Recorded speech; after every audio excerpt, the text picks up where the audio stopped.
palace of Persia overflowed with wine and celebration. King Xerxes displayed his power before nobles and generals from across the empire. In the height of his pride, the king sent for Queen Vashti. "Bring the queen before the guests to display her beauty." But Vashti refused. Silence filled the hall. A queen had said no to a king. The advisors panicked. "If this is allowed," they warned, "women across the empire will no longer honor their husbands."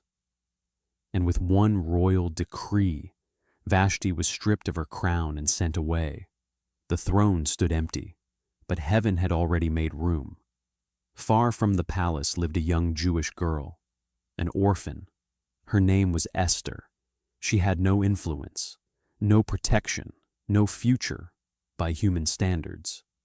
Raised by her cousin Mordecai, she kept her identity hidden. She did not know it yet, but a fallen crown was already moving toward her. A search was made throughout the empire. Young women were brought into the king's palace. Among them, Esther. She didn't compete for attention. She didn't demand favor. And yet, the king loved Esther more than all the others. The crown once worn by Vashti was placed on Esther's head. An orphan became a queen. But the crown was not for comfort. It was for sacrifice. A man named Haman rose to power. When Mordecai refused to bow, hatred was born.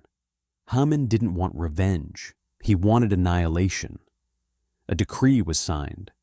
Every Jew would be destroyed in one day. The law could not be reversed.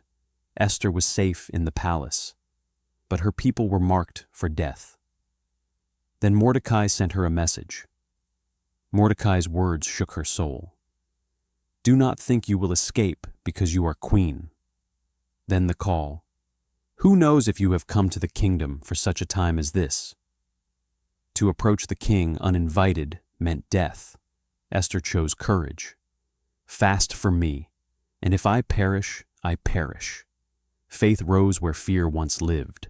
Esther stood before the king. The golden scepter was extended. Haman's plot was exposed.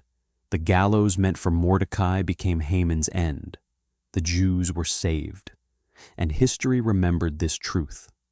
One queen was removed, so another could rise, and a nation could live. If God moves someone out of the way, it may be because your moment has arrived. Please subscribe for more experience of God's grace. Thanks